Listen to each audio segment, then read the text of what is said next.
Assalomu alaykum hammaga. Bugun sizlarga mana shu kalcherni hozir yig'ib ko'rsatib beraman. Hozirgi kunda kanalimizda sotuvda bor.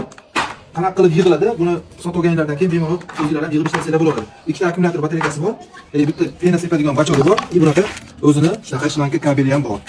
Bu yerda har xil naborlari bor. Bunga yig'iladigan qo'llanmasi va mana bu zaryadkasi. Zaryadkasi bilan mana akkumulyatorlarni shu joyga qo'yib zaryad qilib foydalanish mumkin. Kalcherga akkumulyatorni qo'yib olamiz. Mana qo'yildi. Endi keyingi qismda biz mana ularni yig'ib olishimiz kerak. Xo'p, mana bu narsasi bu joyga qatiriladi mana. Bunisini ozgina bu tarafga surib turib, mana shu joyga qatirib olamiz. Mana bu narsasi shlankaga qo'yilar ekan, bironta faqirga yo'q narsaga qo'ygan vaqtingizda axlatlarda bu kalcherga o'tkazib olmasligi uchun. Bu yerda uchiga qo'yiladigan ikki xil narsatgasi, bittasi tochka bir joyga sepadi, ikkinchisi bo'lsa shunaqa keskin holatda sepadigan narsatgasi ham bor ekan. Endi mana bu narsalarni hozir birin-ketinlik bilan qo'yib chiqamiz. Shlankasining uzunligi ham 4 metr ekan, adashmasam.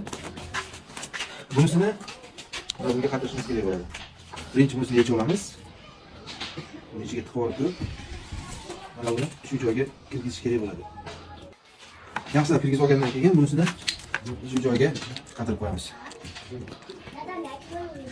Keyin bunisi mana pastga bossanglar, mana bunisini ushlash uchun mo'ljallangan mana. Qo'yildi, o'sha bo'ldi mana. Xo'p, endi